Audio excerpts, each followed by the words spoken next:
Good evening, all. I take this opportunity to welcome each and everyone who are present here. Today, we are conducting 81st Urav webinar. It is raining heavily outside. Still, the members are showing interest to attend today's webinar. So, I thank each and everyone who are present here. Now, move on to our program. I invite the Secretary of KCTU, Fazil sir, for welcome speech. Thank you very much, Srima. എല്ലാവർക്കും നമസ്കാരം. Good evening. ഒരു നല്ലൊരു മഴയുള്ള ഒന്നാമത്തെ അധ്യായമാണ്.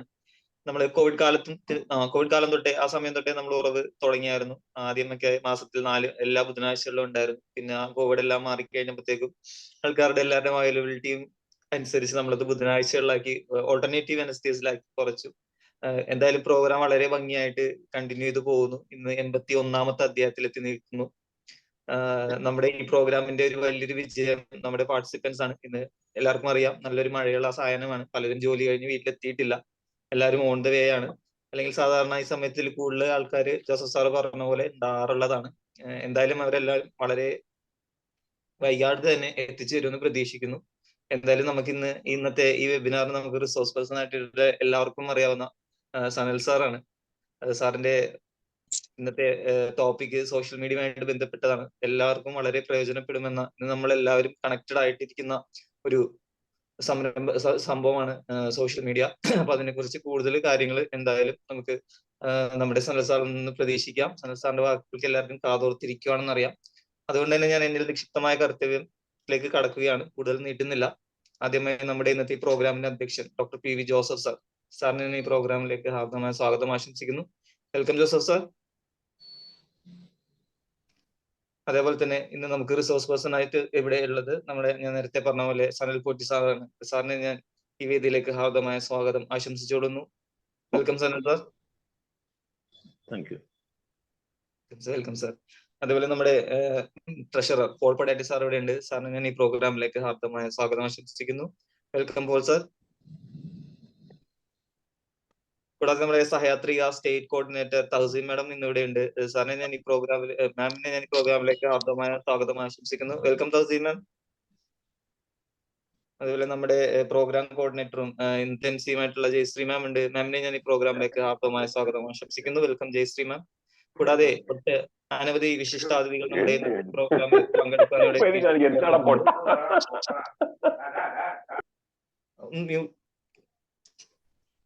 കൂടാതെ നമ്മുടെ ഇന്നത്തെ ഈ പ്രോഗ്രാമിൽ പങ്കെടുക്കാനായിട്ട് ഒട്ടനവധി വിശിഷ്ടാതിഥികളോട് എത്തിച്ചേർന്നിട്ടുണ്ട്.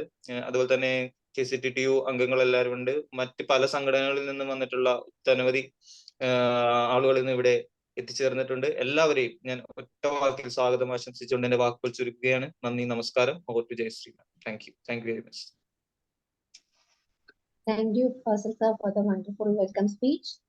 Now let me invite our President of KCTU, P.V. Joseph, for rendering presidential address. Thank you. ഇന്നത്തെ മുഖ്യാതിഥിയും സ്പീക്കറുമായിട്ടുള്ള നമുക്കെല്ലാം പ്രിയപ്പെട്ട ജേർണലിസ്റ്റും അതുപോലെ റേഡിയോ, TV പ്രൊഡ്യൂസറും പ്രസന്ററും ഒക്കെയായ സനൽ പോറ്റി സാർ, KCTU എറണാകുളം ജില്ലയുടെ general secretary Fazil, Sahayathrika coordinator Thahseen, പ്രോഗ്രാമിന്റെ കോർഡിനേറ്റർ ജയശ്രീ മാം, മറ്റ് വിശിഷ്ടാതിഥികളെ, അങ്ങനെ നമ്മൾ 81ാമത്തെ വെബിനാറിലേക്ക് ഇന്ന് കടക്കുകയാണ്. എല്ലാവരെയും ഒരിക്കൽ കൂടി ഈ വെബിനാറിലേക്ക് സ്വാഗതം ചെയ്യുന്നു. സാധാരണ നമ്മുടെ വെബിനാറിൽ വെക്കുന്ന ടോപ്പിക് കൂടുതലും സൈക്കോളജി ആയിട്ട് ബന്ധപ്പെട്ടും ട്രെയിനിങ്, HR ട്രെയിനിങ്ങോട്ട് ബന്ധപ്പെട്ട് പേഴ്സണൽ എക്സലൻസ്, പ്രൊഫഷണൽ എക്സലൻസ് തുടങ്ങിയിട്ടുള്ള ടോപ്പിക്കുകളാണ് കൂടുതലും. അതുപോലെ സ്ട്രെസ് മാനേജ്മെന്റും ഒക്കെ വരാറുണ്ട്. ഇടയ്ക്കിടയ്ക്ക് നമ്മൾ ഇതുപോലെ കലാകാരന്മാരൊക്കെ അതുപോലെ തന്നെ വ്യത്യസ്തമായിട്ടുള്ള ചില ടോപ്പിക്കുകളെ കുറിച്ച് നമ്മൾ നടത്താറുണ്ട്. അതിലൊന്നാണ് ഇന്നത്തെ ക്ലാസ്. ആ ക്ലാസ് നമുക്കറിയാം സോഷ്യൽ മീഡിയയെ കുറിച്ചിട്ടാണ്.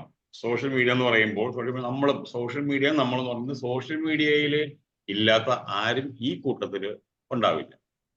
അതെങ്ങനെ നമുക്ക് പല രീതിയിൽ അത് ഉപയോഗപ്പെടുത്താൻ കഴിയും, അതിന് ദൂഷ്യവശങ്ങളുണ്ട്. സാർ എന്താ കുറിച്ച് പറയുക എന്നുള്ളത് എനിക്ക് കൂടുതലായിട്ട് അറിയില്ല. എന്തായാലും ഇന്നത്തെ ക്ലാസ് രസകരമായിരിക്കും എന്ന കാര്യത്തിൽ യാതൊരു സംശയവും നിങ്ങൾക്കുണ്ടാവില്ല, എനിക്കുണ്ടാവില്ല എന്നറിയാം. ക്ലാസ്സിനെ പറ്റി കൂടുതൽ പറയേണ്ട ആവശ്യമില്ല. സാറിനെ കുറിച്ചുള്ള കുറച്ച് കാര്യങ്ങൾ ഞാൻ വാട്സാപ്പിനോടൊപ്പം അയച്ചിരുന്നു. അദ്ദേഹം ജീവൻ ടിവിയുടെയും അതുപോലെ തന്നെ ആകാശവാണി തുടങ്ങിയ ഒട്ടേറെ മീഡിയകളുടെ പ്രസന്ററും പ്രൊഡ്യൂസറും ഒക്കെയാണ്. ഒട്ടേറെ അവാർഡുകൾ അദ്ദേഹം തേടിയെത്തിയിട്ടുണ്ട്. SCMS ഇപ്പോൾ വർക്ക് ചെയ്യുന്നുണ്ട്. ഞാൻ അതിനെപ്പറ്റി കൂടുതൽ പറയില്ല, കാരണം പറയാൻ വേണ്ടി ജോൺ ബേബി സാർ ഇങ്ങനെ തയ്യാറായിട്ട് അവിടെ ഇരിപ്പുണ്ട്. അതുകൊണ്ട് അതൊക്കെ ഞാൻ ജോൺ സാറിന് വിട്ടിരിക്കുകയാണ്. എല്ലാവരും ഒരിക്കൽ കൂടി പ്രോഗ്രാമിലേക്ക് സ്വാഗതം ചെയ്തുകൊണ്ട് ഞാൻ താല്പര്യമാണ്.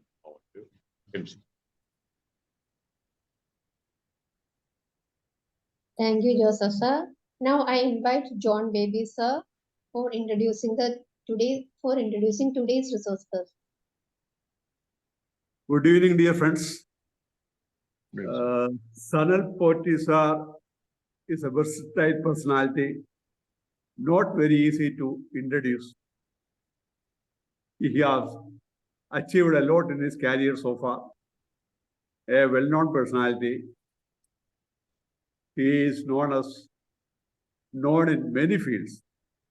First of all, he is an All India Radio program presenter, Asianet program producer, presenter, and narrator, Gulf Radio RJ and newsreader, Jeevan TV chief program presenter, prime time program, Subharatri on Jeevan TV, editor in charge, Vaku Malayalam magazine, Mumbai, MCN Television, Malayali Community Network, USA,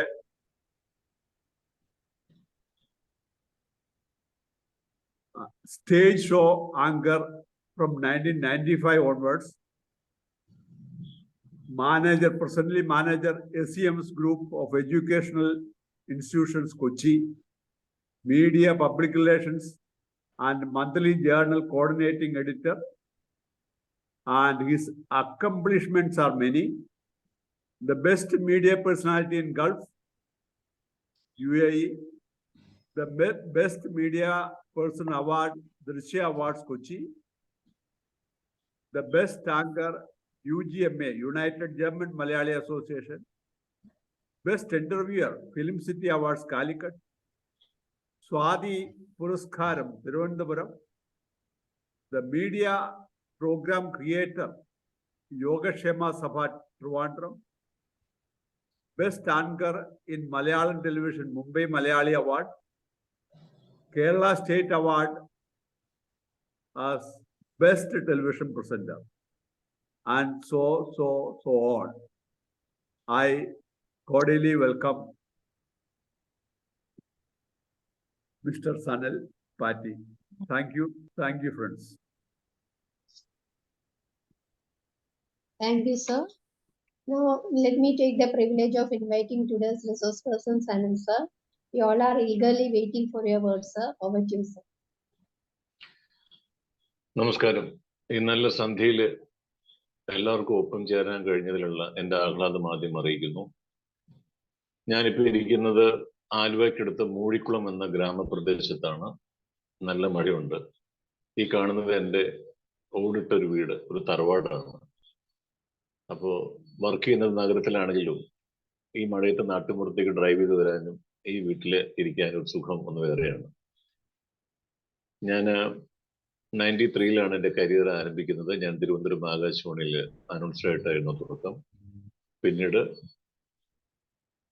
ഭാഗ്യം കൊണ്ടോ രാശി കൊണ്ടോ ഒക്കെ തന്നെ ഇവിടം വരെ എത്താൻ കഴിഞ്ഞു. അത് ഒരു ഭാഗ്യമായിട്ട് കരുതുന്നു. ഇവിടം വരെ എത്താന്ന് വെച്ച് കഴിഞ്ഞാൽ ഈ പ്രായം വരെ എത്തി കുറെ മേഖലകളിലേക്ക് എത്താൻ സാധിച്ചു എന്നാണ് ഞാൻ മനസ്സിലാക്കുന്നത്. I'm terrified to even go into these areas. That's what comes to my mind also. Clear ആയില്ല സാർ?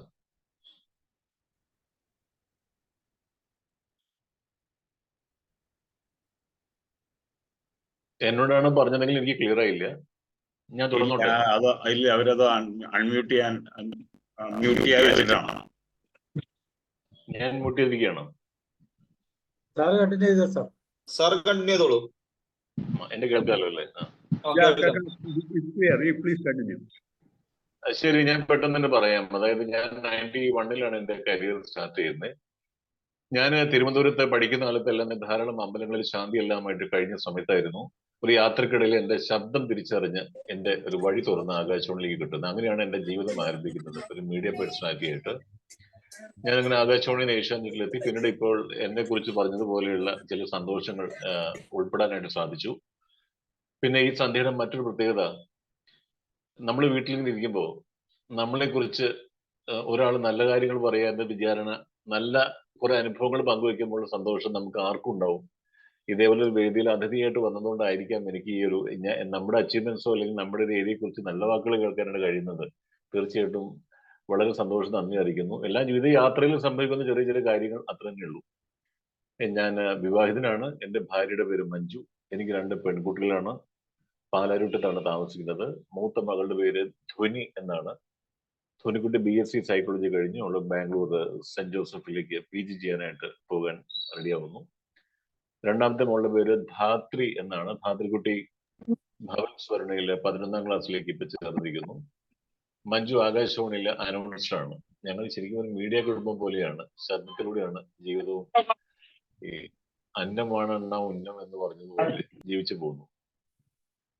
സാർ, എനിക്ക് ഇന്നത്തെ ഈ വിഷയം പെട്ടെന്ന് മനസ്സിലേക്ക് ഓടിയെത്തുമ്പോൾ ആധികാരികമായിട്ട് പറയാനോ അല്ലെങ്കിൽ ഈ സന്ധ്യാസമയത്ത് ഈ നല്ല മഴയത്ത് അതിന്റെ ഗുണദോഷ വശങ്ങൾ നമ്മൾ അനുഭവിക്കുന്നത് ഓർത്തെടുക്കുക എന്നുള്ളതായിരിക്കും ഏറ്റവും അഭികാമ്യം എന്ന് തോന്നുന്നു. 3-4 ദിവസങ്ങൾക്ക് മുൻപ് ഞാൻ അനുഭവിച്ച ഒരു സോഷ്യൽ മീഡിയ ദുരന്തത്തിൽ നിന്ന് തുടങ്ങാം. ഒരു സന്ധ്യാസമയത്ത് ഞാൻ ഓഫീസിൽ ഇരിക്കുമ്പോൾ എനിക്കൊരു കോള് വന്നു. നോർത്ത് ഇന്ത്യയിൽ നിന്ന്, ലക്നൗ നിന്നാണ് കോള് വന്നത്. ആ കോളിൽ പറഞ്ഞു, മിസ്റ്റർ സനൽ പോറ്റി, യെസ്, എല്ലാം ഹിന്ദിയിലും ഇംഗ്ലീഷിലും ഒക്കെയാണ് സംസാരം. നിങ്ങൾ ആധാർ കാർഡ് ആർക്കെങ്കിലും കൊടുത്തിട്ടുണ്ടോ എന്ന് ചോദിച്ചു. ഞാൻ പറഞ്ഞു, നിങ്ങൾ പെട്ടെന്ന് ചോദിക്കുമ്പോൾ എനിക്ക് ഓർമ്മയിൽ വരുന്നില്ല. ഞാൻ എവിടേക്കോ റെയിൽവേ സ്റ്റേഷനിലാണോ അല്ലെങ്കിൽ ടിക്കറ്റ് എടുക്കുന്ന നേരത്താണോ എയർപോർട്ടിലാണോ എവിടേക്കോ ഞാൻ ഇങ്ങനെ കാണിച്ചിട്ടുണ്ട്. കാരണം ഇത് ഞാനാണെന്ന് അറിയാൻ വേണ്ടി കാണിച്ചിട്ടുണ്ട്. അല്ലാണ്ട് കോപ്പി ചെയ്ത് കൊടുത്തായിട്ട് എനിക്ക് ഓർമ്മയില്ല. എന്നാൽ നിങ്ങളുടെ ആധാർ കാർഡ് ഒരാൾ മോഷ്ടിച്ചിട്ടുണ്ട്. സോഷ്യൽ മീഡിയ മുഖേനയായിരിക്കാം സംഭവിച്ചത്. ലക്നൌവിൽ ഒരാളാണ് മോഷ്ടിച്ചിരിക്കുന്നത്. നിങ്ങളുടെ പേരിൽ ലക്നൌവിൽ ഒരു കാർഡ് എടുത്തിട്ടുണ്ട്, ഇതാണ് നമ്പർ എന്ന് പറഞ്ഞു. ഞാൻ പറഞ്ഞു, ഓക്കെ, ഇപ്പൊ എന്താണ് പരാതി? ഒരു ഇല്ലീഗൽ ആയിട്ടുള്ള എന്തൊക്കെയോ കാര്യങ്ങൾ ആ നമ്പറിൽ നടന്നിട്ടുണ്ട്. ട്രൈ അത് കാരണം നിങ്ങളുടെ നമ്പർ ബാൻ ചെയ്യാണ് എന്നാണ് എനിക്ക് അയാൾ പറഞ്ഞത്. 2 മണിക്കൂറിനുള്ളിൽ ബാൻ ചെയ്യും.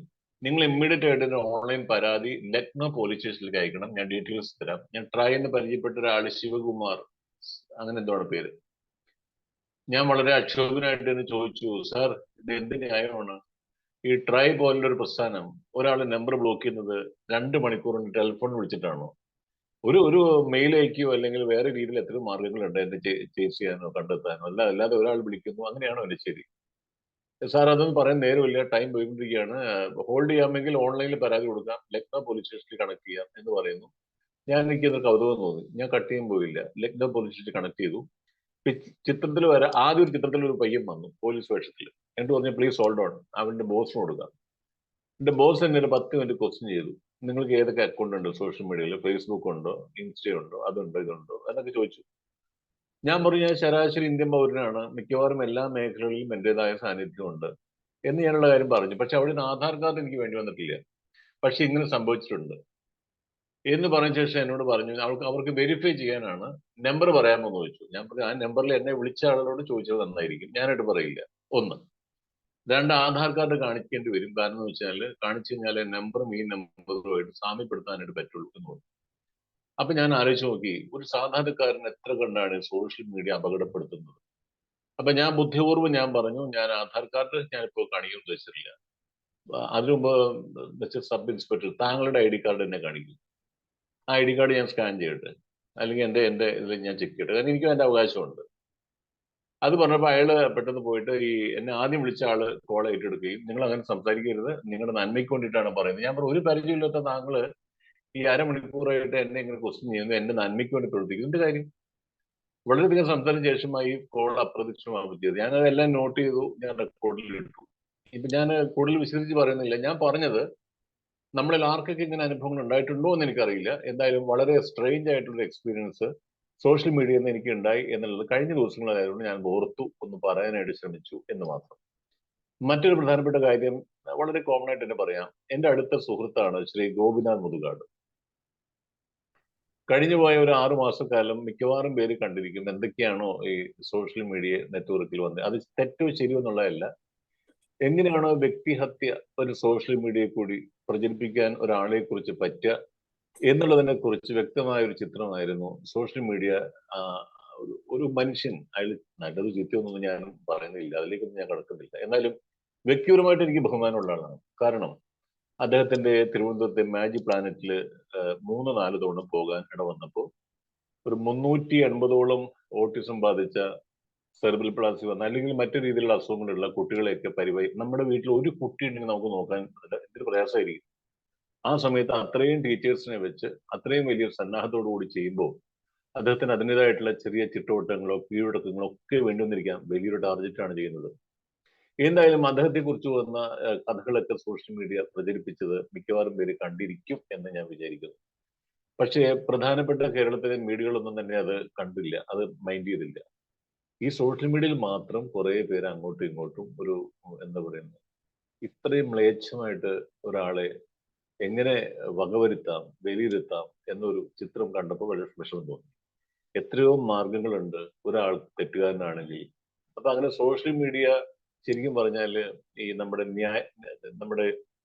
ഈ നീതിന്യായ പീഠമായിട്ട് മാറുന്ന ചില മുഹൂർത്തങ്ങളിലാണ് ചിലർ ആധികാരികമായിട്ട് കുറ്റം പറയാനായിട്ട് തയ്യാറാവുന്നത്. എല്ലാവരുടെ ലക്ഷ്യം ഒന്ന് തന്നെയാണ്, കുറച്ച് ലൈക്സ് ഉണ്ടാക്കുക, കുറച്ച് കാശ് ഉണ്ടാക്കാൻ പറ്റുക എന്നുള്ളതാണ്. പക്ഷേ ഒരാളെ നിഷ്കരണം നശിപ്പിച്ചിട്ട് വേണോ എന്നുള്ള ചിന്ത. ഒരു കാര്യമുണ്ട്, ഇത് പറയാൻ കാരണം ഞാനും അത് കണ്ടവനാണ്. തീർച്ചയായിട്ടും ഞാൻ കണ്ടു. കാരണം എനിക്കൊരു ആകാംക്ഷയുണ്ട് ഉള്ളില്. കാരണം നമ്മുടെ വിരൽത്തുമ്പിലാണല്ലോ എല്ലാ സോഷ്യൽ മീഡിയയിലും ഉള്ളത്. നമുക്ക് ആരോടും ചോദിക്കേണ്ട കാര്യമില്ല. ഒരു മനുഷ്യൻ ശരാശരി ഒരു ദിവസം എത്ര തവണ ഈ ഈ എന്താണ് പറയുന്നത്, പാഡിലേക്ക് കൈ പോകുന്നുണ്ട്, കുത്തുന്നുണ്ട്, വിളിക്കാനോ സോഷ്യൽ മീഡിയയിലോ ന്യൂസ് കേൾക്കാനോ നമുക്ക് തന്നെ എണ്ണാൻ പറ്റില്ല. ഒരു ദിവസം നമ്മളൊക്കെ ഇപ്പൊ ഞാൻ തന്നെ ഇന്ന് എത്ര ദിവസം സോഷ്യൽ മീഡിയയിൽ കയറി ഇറങ്ങിയെന്ന് പറയാൻ പറ്റില്ല. മിക്കവാറും നമ്മളെല്ലാവരും, ഞാൻ പറയാൻ കാരണം അങ്ങനെയുള്ള ദോഷവശങ്ങൾ തീർച്ചയായിട്ടും സോഷ്യൽ മീഡിയ ഒരു ഭാഗത്തുണ്ട്. ഒരാളുടെ പ്രൈവസി ചോദ്യം ചെയ്യുന്ന രീതിയിലുള്ള വളരെയധികം വൃത്തികെട്ടൊരവസ്ഥ. പിന്നെയും സോഷ്യൽ മീഡിയയുടെ ഞാൻ മോശം നല്ല വശം പറയാം. മോശം എനിക്ക് തോന്നിയെന്ന് പറഞ്ഞാല് വളരെ രസകരമായ കാര്യമാണ്.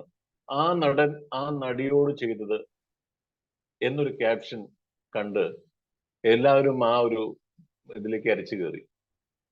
അപ്പൊ കണ്ട കാര്യം എന്ന് പറഞ്ഞാല് 4 കോടിയുടെ അടുത്ത ആൾക്കാർ ഇത് കണ്ടു കഴിഞ്ഞു. ആ വീഡിയോ ഒരു 4 മിനിറ്റേ ഉള്ളൂ. ക്യാപ്ഷൻ ഇതാണ്: ആ നടൻ ആ നടിയോട് ചെയ്തത്. എല്ലാവരും തന്നെ രഹസ്യമായിട്ടായിരിക്കുമല്ലോ മൊബൈൽ ഫോൺ, അല്ലാണ്ട് എല്ലാവരും കാണിച്ചു കൊടുത്തിട്ടല്ലല്ലോ സോഷ്യൽ മീഡിയ കാണുക. എല്ലാവരും കുത്തിയിരുന്ന് കണ്ടു. മുമ്പേ പറഞ്ഞ പോലെ തന്നെ കണ്ട് സ്വാഭാവികമായ ഒരു മനുഷ്യൻ എന്നുള്ള രീതിയിൽ ഞാൻ നോക്കിയത് എന്താണ് ആ നടൻ ആ നടിയോട് ചെയ്തത്. ഉച്ചയ്ക്ക് ഒരു സിനിമ ഷൂട്ടിങ്ങിന്റെ ഇടയിൽ ഈ നടൻ ആ നടിക്ക് ചോറ് വിളമ്പി കൊടുത്തു. രണ്ടാമത് ചോദിച്ചു കഴിയുമ്പോൾ ചോറ് വിളമ്പി കൊടുത്തില്ല, വേണമെങ്കിൽ വന്ന് എടുത്തോളൂ. ഈ ഒരു ഒറ്റ കാര്യത്തിനാണ് ആ നടൻ ആ നടിയോട് ചെയ്തത് എന്ന ക്യാപ്ഷനിൽ 4 കോടി ജനങ്ങളെ ഉണ്ടാക്കിയത്. എന്തായാലും ഈ സോഷ്യൽ മീഡിയയിലെ കമന്റ്സ് വായിക്കാനാണ് ഏറ്റവും രസം. മലയാള ഭാഷയിൽ നമ്മളെല്ലാവരും നല്ല വാക്കും ചീത്ത വാക്കും കുറെ കേട്ടിട്ടുണ്ടെങ്കിലും എങ്ങനെയൊക്കെയാണ് ഓരോ മനുഷ്യന്റെ വികാരം പറഞ്ഞു തീർക്കുന്നത് എന്ന് ഈ കമന്റ്സ് നോക്കിയാൽ അറിയാം. ഞാൻ പറഞ്ഞത് എങ്ങനെയാണ് സോഷ്യൽ മീഡിയ ഒരാളെ നശിപ്പിക്കാനൊക്കെ ചിന്തിക്കുക അല്ലെങ്കിൽ ഉണ്ടാക്കുന്നത്. പണ്ടൊരു പ്രമുഖം പറഞ്ഞതുപോലെ sometimes social media just like public toilet എന്ന് പറയാറുണ്ട്. അതായത് ആർക്കും എന്ത് വേണമെങ്കിലും അരിശം തീർക്കാൻ എഴുതി വിടാവുന്ന സ്ഥലമാണല്ലോ പബ്ലിക് ടോയ്ലറ്റ്. അയാളുടെ ചുമരിൽ എന്ന് പറഞ്ഞാൽ രവിവർമ്മ ചിത്രങ്ങളെ പോലെ ഇഷ്ടംപോലെ പേരിങ്ങനെ കോറിയിടും അവരുടെ വികാരങ്ങളെല്ലാം തന്നെ പല രീതിയിലും. ചില കോളേജുകളിൽ ഞാൻ എടുത്തു പറയുന്നില്ല, ചിലരുടേതായിട്ടുള്ള ലിഫ്റ്റിൽ കയറി കഴിഞ്ഞാൽ കാണാൻ പറ്റും അവരുടെ ടീച്ചർമാരോടുള്ള ദേഷ്യം, കുട്ടികളോടുള്ള ദേഷ്യം, പ്രണയ നൈരാശ്യം, ഇതെല്ലാം തന്നെ വരച്ചിടുന്നത് പോലെയാണ് സോഷ്യൽ മീഡിയ നെറ്റ്വർക്കിൽ പലരും കയറിയതിനു ശേഷം അവരുടെ വികാരം ശമിപ്പിക്കുന്നതിന് വേണ്ടി അതിനെ ഉപയോഗിക്കപ്പെടുന്നു. അങ്ങനെയുള്ള വളരെ ദോഷകരമായ ഒരു ചിത്രം സോഷ്യൽ മീഡിയയിൽ ഉണ്ട് എന്നുള്ള കാര്യം പറയാതെ വയ്യ. നമ്മളെല്ലാവരും തന്നെ സോഷ്യൽ മീഡിയയുടെ ഒരു നിയന്ത്രണത്തിലാണ് ഇപ്പോഴും ജീവിക്കുന്നത്. ഇപ്പോഴും നമ്മൾ ഇടപെട്ടുകൊണ്ടിരിക്കുന്നതേ സോഷ്യൽ മീഡിയയിലാണ്. ഈ ഓൺലൈൻ പ്രോഗ്രാം നമ്മൾ കണ്ടിന്യൂ ചെയ്യുന്നതും നമ്മുടെ സോഷ്യൽ മീഡിയയുടേതായിട്ടുള്ള ഒരു മേഖലയിലാണ്. പിന്നെ നമുക്കിന്റെ ഗുണങ്ങളെ കുറിച്ച് പറയേണ്ട കാര്യമില്ല. ഇപ്പൊ ഞാൻ ഈ വീട്ടിൽ ഒറ്റയ്ക്ക് താമസിക്കുക. ഞാനൊരു 3 ദിവസത്തേക്ക് വന്നതാ. മനുഷ്യന്റെ അവസ്ഥയാണ്. ഒരു മനുഷ്യനായിട്ടുള്ള കമ്മ്യൂണിക്കേഷൻ പെട്ടെന്ന് വേണം, ഒരു ആവശ്യം വന്നു, എന്തിനും ഏതിനും പെട്ടെന്ന് എത്തിപ്പെടാവുന്ന ഒരു മേഖലയായി നമ്മുടെ സോഷ്യൽ നെറ്റ്വർക്ക് മാറിയതുകൊണ്ട് നമുക്ക് വാട്സാപ്പോ മറ്റേത് ബുക്ക് ചെയ്യാനോ എന്ത് കാര്യത്തിനോ ആരുമായിട്ടും ഇടപെടുകാനും ഇതേപോലെ നല്ല മഴയത്ത് നല്ല കുറെ മനുഷ്യരുമായിട്ട് എപ്പോൾ വേണമെങ്കിലും സംവദിക്കാനൊക്കെയുള്ള സാഹചര്യം പണ്ടുണ്ടായിരുന്നില്ല. ഇത് സോഷ്യൽ മീഡിയ കൊണ്ടുവന്ന ഗുണഗണങ്ങളിൽ ഒന്നാണ്. ഞാൻ മുമ്പ് ദോഷങ്ങളെ കുറിച്ച് പറഞ്ഞെങ്കിൽ ഇന്നത്തെ കാര്യം പറയുന്ന ഗുണഗണങ്ങൾ. നിരവധി പേർ ഒറ്റയ്ക്ക് വീട്ടിലുള്ളവര് രാവിലെ പണ്ട് കാലത്ത് പത്രം കൊണ്ടുവരുന്ന ഒരു മനുഷ്യനോട് ഗേറ്റിൽ പത്രം വെക്കാതെ ബെല്ലടിച്ച് ഉള്ളിലേക്ക് കൊണ്ടു തരൂ എന്ന് ചോദിച്ച ഒരു ചെറുകഥ വായിച്ചിരുന്നു. അതിന്റെ ഉദ്ദേശം അങ്ങനെയെങ്കിലും ഒരാളുടെ വീട്ടിലേക്ക് വന്ന് എനിക്ക് എന്നോട് പത്രം തന്നിട്ട് എന്തെങ്കിലും ചോദിക്കുമല്ലോ എന്ന് പറയുന്ന ഒരു മാനസികാവസ്ഥയിൽ നിന്ന് ഇന്ന് രാവിലെ കൈത്തുമ്പില് നമ്മുടെ സുഹൃത്തുക്കളും സമപ്രായക്കാരും ഒക്കെ തന്നെ ഒരു ഗുഡ് മോർണിംഗ് മെസ്സേജ് അയക്കുക. പലർക്കും വെറുപ്പാണ്. ഓ, എന്തിനായി ഗുഡ് മോർണിംഗ് മെസ്സേജ് അയക്കുന്നത് രാവിലെ തന്നെ എന്ന് പറയാറുണ്ട്. പലർക്കും അരോചകമാണെങ്കിലും പലർക്കും അത് അനുഗ്രഹമായിട്ടാണ് പലരും പറയാറുള്ളത്. എനിക്കും ആദ്യം വെറുപ്പായിരുന്നു ഗുഡ് മോർണിംഗ് മെസ്സേജിലൂടെ. പക്ഷേ ഇപ്പൊ ഞാൻ അതിന്റെ സുഖം അനുഭവിക്കുന്നു എന്ന് എനിക്ക് പറയാതെ വയ്യ. ഞാൻ എന്റെ പേഴ്സണൽ എക്സ്പീരിയൻസ് ആണ് പറയുന്നത്. രാവിലെ നമ്മുടെ വേണ്ടപ്പെട്ടവരെല്ലാം രാത്രിയുടെ സംഘർഷവും തലേ ദിവസത്തെ ടെൻഷനും കുറെ പേര് past is past all is past എന്ന് പറഞ്ഞ പോലെ കഴിഞ്ഞെന്നും പറഞ്ഞ് ജീവിക്കുമ്പോൾ അത് രാവിലെ എണീക്കുന്ന സമയത്ത് ഗുഡ് മോർണിംഗ് എന്ന് നമ്മുടെ സുഹൃത്ത് പറയുമ്പോൾ ഉള്ള സുഖം അതൊന്ന് വേറെയാണ്. കാരണം ചിരിയുടെ കാര്യത്തിൽ ലുപ്തുള്ളവരാണ് നമ്മൾ. കണ്ടാൽ ചിരിക്കാൻ മടിയുണ്ട് നമുക്ക്, ഒഴിഞ്ഞു മാറാനാണ് നമുക്ക് ആഗ്രഹം. അങ്ങനെ പല പല രീതിയിലും ഒരു ഒരു ഒരു ഇന്റർവേർട്ട് മാനസികാവസ്ഥയിലേക്ക് ആവുന്ന സമയത്താണ് ശരിക്കും നമ്മൾ ഈ പറഞ്ഞതുപോലെ നമ്മളെ പരസ്പരം കണക്ട് ചെയ്യാനുള്ള ഒരു കുത്തിത്തോണ്ട് ജീവിതത്തിലേക്ക് നമ്മളെ നയിക്കുന്ന സോഷ്യൽ നെറ്റ്വർക്കിന്റെ ഏറ്റവും വലിയ ഒരു ഇടപെടൽ. കാണാതെ പോകുമ്പോഴും പല പല നന്മയുടെ വാർത്തകളും ഒക്കെ തന്നെ സോഷ്യൽ മീഡിയയിൽ പലപ്പോഴായിട്ട് നമ്മൾ കാണുന്നു കേൾക്കുന്നു എന്ന് മാത്രമല്ല, ജോലി തിരക്കുകൾക്ക് എന്തെങ്കിലും ഒരു ടൈം പാസ് വേണം എന്ന് വിചാരിച്ചു കഴിഞ്ഞാലും സമയത്തെ മുന്നോട്ട് കൊണ്ടുപോകാൻ ഏറ്റവും വലിയ അനുഗ്രഹം തന്നെയാണ് ആ അർത്ഥത്തിൽ സോഷ്യൽ നെറ്റ്വർക്ക് എന്ന് പറയാനില്ല. നമ്മുടെ മക്കളാണെങ്കിലും വേണ്ടപ്പെട്ടവരാണെങ്കിലും ഒന്ന് മിസ്സായി കഴിഞ്ഞാൽ നമ്മുടെ ഗ്രൂപ്പുകളിലേക്ക് അറിയിക്കാം. പെട്ടെന്ന് തന്നെ കമ്മ്യൂണിക്കേഷൻ സാധ്യമാവുന്നു, അതിന് ഫലം ഉണ്ടാവുന്നു, ആരെങ്കിലുമൊക്കെ പ്രതികരിക്കും. ഇപ്പൊ ബ്ലഡ് ഗ്രൂപ്പിലാണെങ്കിലും അങ്ങനെയൊക്കെ എത്രയോ നല്ല കാര്യങ്ങൾ നമ്മൾ ഓഫീസ് കാര്യങ്ങൾക്കൊക്കെ തന്നെ ഇതേപോലുള്ള കോൺഫറൻസ് കോളുകളൊക്കെ തന്നെ പ്രചോദനം ചെയ്യുന്നു എന്നത് വളരെ മനോഹരമായ ഒരു കാര്യമാണ്. ഈ കുറച്ചു നാൾ മുമ്പ് വരെ നമ്മൾ മാധ്യമങ്ങളെ കുറിച്ച് പറയാറുള്ളത് കുറെ മീഡിയാസ് ഉണ്ട്, എല്ലാം ഓൺലി ഫോർ ഇൻഫർമേഷൻ എന്നാണ് പറയാറുള്ളത്. സോഷ്യൽ മീഡിയയും അതേപോലെയാണ്. സോഷ്യൽ മീഡിയയിൽ വരുന്ന 99% വാർത്തകളും ഇൻഫർമേഷൻ മാത്രമാണ്, ഒരിക്കലും അതൊരു കൺഫർമേഷൻ അല്ല. എന്തിനെ കുറിച്ചാണെങ്കിലും. കാരണം ഒരു ഫോർവേഡ് ഫാക്ടറി ഞാൻ പറയാനെന്ന് അറിയാലോ, നമ്മളൊന്നും സ്വന്തമായിട്ടൊരു ന്യൂസ് ഒരു സാധനം ട്രോൾ ക്രിയേറ്റ് ചെയ്യുന്നവരല്ല. ഇതെല്ലാം തന്നെ പല ഏജൻസികളോ കഴിവുള്ള മിടുക്കന്മാരോ അവരുടെ ഒരു ജീവിതത്തിന്റെ ഭാഗമായിട്ട് ചെയ്തു വിടുകയാണ്. ഓക്കെ, അപ്പോ ഇങ്ങനെയുള്ള ചില മേഖലകളിൽ തീർച്ചയായിട്ടും ഒരു രസം കണ്ടെത്താനായി സോഷ്യൽ മീഡിയ ശ്രമിക്കുന്ന സമയത്ത് പണ്ട് കാലത്ത് നമുക്ക് ഈ ഇൻഫർമേഷന്റെ കാര്യം കഴിഞ്ഞാൽ കൺഫർമേഷൻ എന്ന് പറഞ്ഞാൽ അന്നും എന്നും രണ്ട് മാധ്യമങ്ങളുള്ളൂ എന്ന് വിശ്വസിക്കുന്ന ഒരാളുണ്ട് ഞാൻ. ഒന്ന് ദൂരദർശനും ഒന്ന് ആകാശവാണി. രാവിലത്തെ ഒരു പ്രാദേശിക വാർത്ത, ദൂരദർശൻ ഒരു മലയാളം വാർത്ത. ശരിക്കും ആ വാർത്തയിൽ നടക്കുന്ന കാര്യങ്ങളെ ഇന്ന് നമ്മുടെ നാട്ടിൽ നടക്കുന്നുള്ളൂ എന്ന് വിശ്വസിക്കാനാണ് എനിക്ക് താല്പര്യം. വാർത്തയുടെ കാര്യത്തിൽ പറയുന്ന പോലെ 5 Ws ആണ്: what, why, when, where, who. 5 ഭാര്യമാരും ഒരു ഭർത്താവ്, ഹൗ എന്നൊരു ചോദ്യം. ഇത്ര ഉണ്ടെങ്കിൽ ഒരു വാർത്തയായി. യെസ് മാം, സംബടി എന്ത് പറഞ്ഞു? അപ്പൊ ഈ ഒരു വാർത്തയുടെ ലോകത്ത് വന്നിട്ട് നമ്മൾ ഇന്നിപ്പോ രാത്രിയും പകലും തന്നെ നിരവധി വാർത്തകൾ. ശരി, അതിനെക്കുറിച്ചൊന്നും കുറ്റമല്ല, ജീവനോപാധിയാണ് വാർത്തകൾ, മറ്റൊരു വേറിട്ട എന്താ പറയുന്ന ലോകമാണ്, ഒക്കെ ശരിയാണ്. വാർത്തകൾ ഉണ്ടാക്കാനും വാർത്തകൾ പ്രചരിപ്പിക്കാനും ഒക്കെയുള്ള സമയത്ത് ദൂരദർശനാണ് അന്നും ഇന്നും സത്യസന്ധമായ രീതിയിൽ ഏതൊക്കെ പാർട്ടി ഭരിച്ചാലും തീർച്ചയായും നിഷ്പക്ഷമായ രീതിയിൽ പക്ഷമില്ലാത്ത നിലപാടുകളോട് ഒരു കാര്യം പറയണമെന്നുണ്ടെങ്കിൽ ഒരു എക്സാമ്പിളും കൂടി ഞാൻ ജസ്റ്റ് ഒന്ന് ഓർമ്മയിൽ നിന്ന് പറയാം. അരുണാചൽ പ്രദേശ് മുഖ്യമന്ത്രി ഡോർജി ഖാട്ടു, അദ്ദേഹം 2011 ഹെലികോപ്റ്റർ അപകടത്തിൽ മരിച്ചത്. രാവിലെ തൊട്ട് ആ വാർത്ത പരന്നു. പ്രൈവറ്റ് ചാനൽസ് എല്ലാം തന്നെ സ്റ്റോറി തുടങ്ങി, ഗ്രാഫിക്സിൽ വരച്ച് കാണിച്ചു. ഡോർജി എന്താ പറയാ, ഇറ്റാനഗറിൽ നിന്ന് ഹെലികോപ്റ്റർ പറന്നുയർന്ന് ബ്രഹ്മങ്കാടുകളുടെ ഉള്ളിൽ വീണു, അദ്ദേഹത്തെ കുറിച്ച് അറിവില്ല എന്നൊരു മാധ്യമം കൊടുത്തപ്പോൾ മറ്റേ മാധ്യമം ഒന്നും കൂടി വാശി കൂട്ടി കൊടുത്തു. അദ്ദേഹത്തെ കണ്ടെത്തി അദ്ദേഹത്തെ ബർമൻ കൊട്ടാരത്തിലേക്ക് കൊണ്ടുപോവാണ് നമ്മുടെ അടുത്ത ചോദ്യം ചെയ്തു. ആ സമയത്തും അന്നത്തെ ദൂരദർശന ന്യൂസ് ഇൻചാർജ് ആയിരുന്ന KCN പിള്ള സാർ പറഞ്ഞു ഹീ സ്റ്റിൽ മിസ്സിംഗ് എന്ന് പറഞ്ഞു. അപ്പൊ നമ്മൾ വിചാരിക്കും ഈ ദൂരദർശനം എന്തൊരു കഷ്ട, ഒരു വാർത്ത അപ്ഡേറ്റ് ചെയ്യില്ല, ഇപ്പോഴും കാണാനില്ല എന്ന് പറഞ്ഞുകൊണ്ടിരിക്കുക. മറ്റു വാർത്തകൾ ചാനലുകളൊക്കെ മത്സരിച്ച് അത് ചെയ്യുന്നു ഇത് ചെയ്യുന്നു, കൊട്ടാരത്തിൽ നിന്ന് വിശ്രമിക്കും, അവിടുത്തെ ചികിത്സ കഴിഞ്ഞ് നാളെ നേരെ ഡൽഹിയിലേക്ക് കൊണ്ടുവരും, അങ്ങനെ പല പല സ്റ്റോറീസ് പടച്ചുവിടുക. ഇതെല്ലാം നമ്മൾ ഇങ്ങനെ കണ്ടുകൊണ്ട് ഇങ്ങനെ ഇരിക്കുക. പല മീഡിയസ് ആണല്ലോ, എല്ലാവരും മത്സരിച്ച് ചെയ്യുക. വൈകുന്നേരം 4 മണിയായപ്പോ ഈ പിള്ള സാർ പറഞ്ഞു ഹീസ് നോ മോർ എന്ന് പറഞ്ഞു. യാതൊരു തരത്തിലുള്ള വൈഷമ്യവും ഇല്ലാതെ അവരെല്ലാവരും തന്നെ ഒരു കേഡ്സ് പോലും കൊടുക്കാതെ ദൂരദർശന്റെ ആ ഡയലോഗ് കടമെടുത്തുകൊണ്ട് പുള്ളി മരിച്ചേ എന്ന് പറഞ്ഞ അട്ടഹാസം. അപ്പൊ രാവിലെ തൊട്ട് വൈകുന്നേരം വരെ ആര് വിഡ്ഢികളായി, കണ്ടുകൊണ്ടിരുന്ന് നമ്മൾ വിഡ്ഢികളായി എന്നുള്ളതാണ് വാസ്തവം. ഇതാണ് പണ്ട് കാലത്തെ സോഷ്യൽ മീഡിയ ഉണ്ടാകാതിരുന്നൊരു കാലത്തെ മാധ്യമത്തിന്റെ, ആ സോഷ്യൽ മീഡിയ ഉണ്ട് അന്നുണ്ട്, എന്നാലും ഇത്ര കണ്ട് ഈ തൊട്ടതിനും പിടിച്ചതിനും ഒക്കെ തന്നെയുള്ള എല്ലാവരും ജേർണലിസ്റ്റുകളായി മാറുന്നതിന് മുൻപുള്ള ഒരു അവസ്ഥ. അതുകൊണ്ട് തന്നെ ഞാനൊരു ജേർണലിസ്റ്റ് ആണെന്ന് പറയാതെ വയ്യ. എന്നെ ഒരു സുഹൃത്തെ കളിയാക്കി വിളിച്ചു, നീ ജേർണലിസ്റ്റ് ആണോ ജീർണലിസ്റ്റ് ആണോ എന്ന് ചോദിച്ചു. അതായത് ജീർണലിസ്റ്റ് ആണോ എന്ന് ചോദിച്ചപ്പോൾ ഞാൻ ആദ്യം ഞെട്ടി. എന്തിനാണെന്ന് വെച്ചാൽ പറയാം, ഇപ്പോഴത്തെ ചില വാർത്തകളും അനുഭവങ്ങളും കണ്ടു കഴിഞ്ഞാൽ അങ്ങനെ തോന്നും. ഈ ഒരു നിസ്സാര കാര്യത്തെ വളരെ പെരുപ്പിച്ച് വലിയ ഗ്രാഫിക്സ് എല്ലാം കൊടുത്ത് നമ്മളെ അന്താളിപ്പിച്ചുകൊണ്ട് കാണിക്കുക എന്ന് പറയുന്ന ഒരു കൗതുകം, കച്ചവടത്തിന്റെ രീതിയാണെങ്കിലും ശരി, അത് എത്രത്തോളമാണ് ഒരു സാധാരണക്കാരനെ സ്വാധീനിക്കുന്നത്. ഒരു കുറ്റവാളിയാണെങ്കിൽ ആ കുറ്റവാളിക്ക് കുടുംബമുണ്ട് എന്ന് തിരിച്ചറിയാൻ എന്തുകൊണ്ട് മാധ്യമങ്ങൾക്ക് കഴിയുന്നില്ല. തെറ്റുകാരനാണെങ്കിൽ അതിന് പല പല മേഖലകളുണ്ടല്ലോ, പക്ഷെ അയാളെ എല്ലാം തുറന്നു കാണിച്ച് അയാളുടെ കുടുംബം കലക്കാനുള്ള രീതിയിൽ ന്യൂസ് ക്രിയേറ്റ് ചെയ്ത് വാശി ചെയ്യിക്കാൻ, മറ്റ് മാധ്യമത്തെ തോൽപ്പിക്കാൻ എന്ന് പറയുന്ന ഒരു അവസ്ഥ ശരിക്കും പറഞ്ഞാൽ നമ്മുടെ മീഡിയയിൽ ഇല്ലേ എന്ന് പലപ്പോഴും സംശയം തോന്നാറുണ്ട്. മാത്രമല്ല, ഞാനൊക്കെ സജീവമായിട്ട് ദൂരദർശനിൽ പ്രോഗ്രാം ചെയ്തിരുന്ന ഒരു കാലം ഉണ്ടായിരുന്നു എൻ്റെ പഠിക്കുന്ന കാലത്ത്. അന്ന് ഞാൻ ന്യൂസുമായി ബന്ധപ്പെട്ട പ്രോഗ്രാം അല്ല, ഈ നമ്മുടെ കാതിനെ വേദനിപ്പിക്കാത്ത, കണ്ണിനെ വേദനിപ്പിക്കാത്ത കുറച്ച് നല്ല പ്രോഗ്രാമുകളുടെ ഭാഗമാകാനായിട്ട് അന്ന് കഴിഞ്ഞിരുന്നു. ഈ സോഷ്യൽ മീഡിയ വന്നതോടുകൂടി ഒരു കാര്യം മീഡിയ എന്ന് പറഞ്ഞാൽ സനൽ, ഒരിക്കലും ഒരു ലോജിക്ക് പാടില്ല. എങ്ങനെ രണ്ട് മനുഷ്യൻ കാണൂ, അതിനുവേണ്ടി എന്ത് തരത്തിലുള്ള വിട്ടുവീഴ്ചയും ചെയ്യാൻ തയ്യാറാണ്. ഒരു ആൺകുട്ടിയാണെങ്കിലും പെൺകുട്ടിയാണെങ്കിലും സ്ത്രീയാണെങ്കിലും അവിടെ ഇന്ന് സോഷ്യൽ മീഡിയയിൽ മാർക്കറ്റ് വാല്യൂ ഉള്ളൂ എന്നാണ് പറഞ്ഞത്.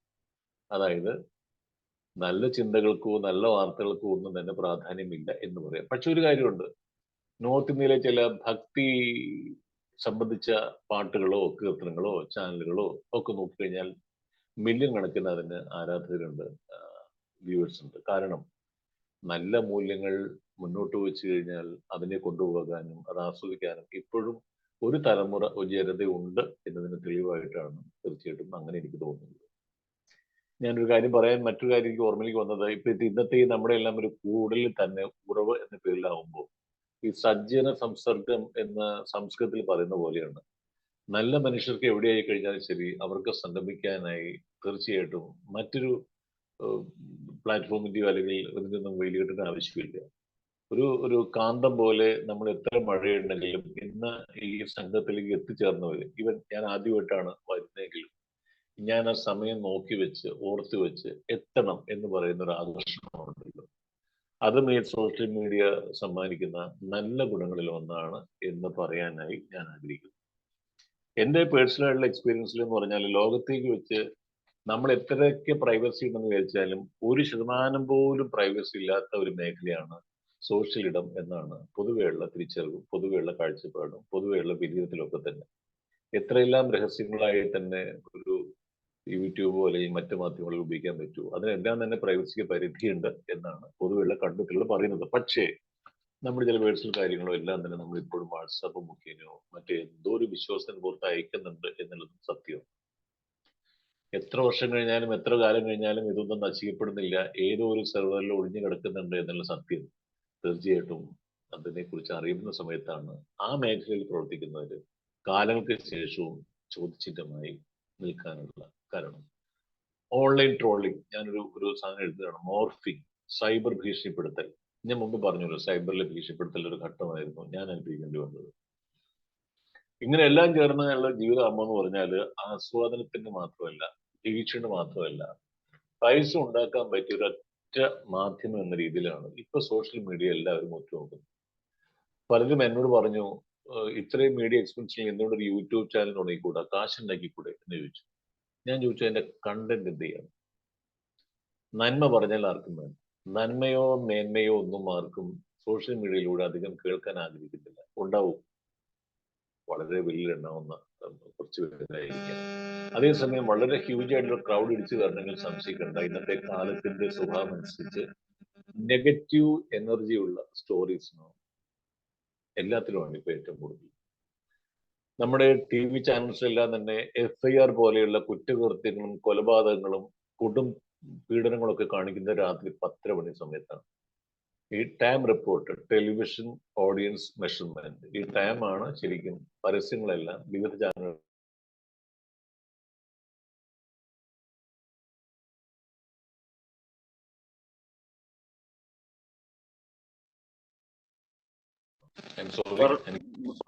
എന്താണ്.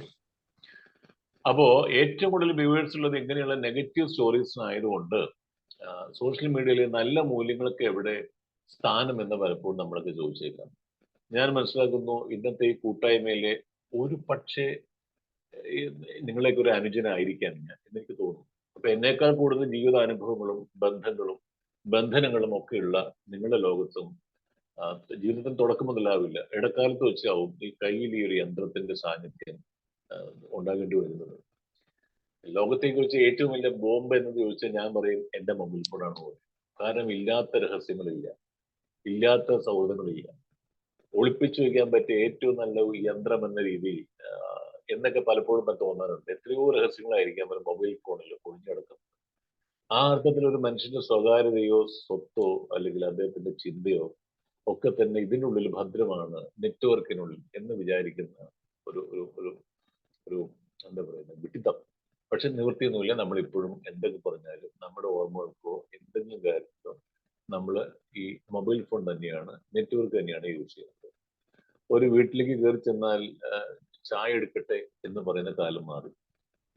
വൈഫൈ ഉണ്ടോ അല്ലെങ്കിൽ ചാർജ് ചെയ്യാൻ സൗകര്യം ഉണ്ടോ എന്ന് പറയുന്ന അവസ്ഥയ്ക്ക് കാലം മാറി. നമ്മളെല്ലാവരും അത് അന്വേഷിക്കുന്ന അതാണ്. ഇപ്പൊ ചായ ഒന്നുമല്ല നമുക്ക് ആവശ്യം, നമുക്ക് മൊബൈൽ ചാർജ് ചെയ്യണം അല്ലെങ്കിൽ വൈഫൈ ഉള്ള സ്ഥലമായിരിക്കും. ഇങ്ങനെയുള്ള രീതിയിലേക്ക് ഈ സ്വാധീനം വന്നു. നമുക്ക് മാത്രമല്ല, നമുക്ക് ശേഷമുള്ള ജനറേഷനെ വിശേഷിപ്പിക്കുന്നത് നെറ്റ് ജനറേഷൻ എന്നാണ് മനസ്സിലാക്കാൻ കഴിയുന്നത്.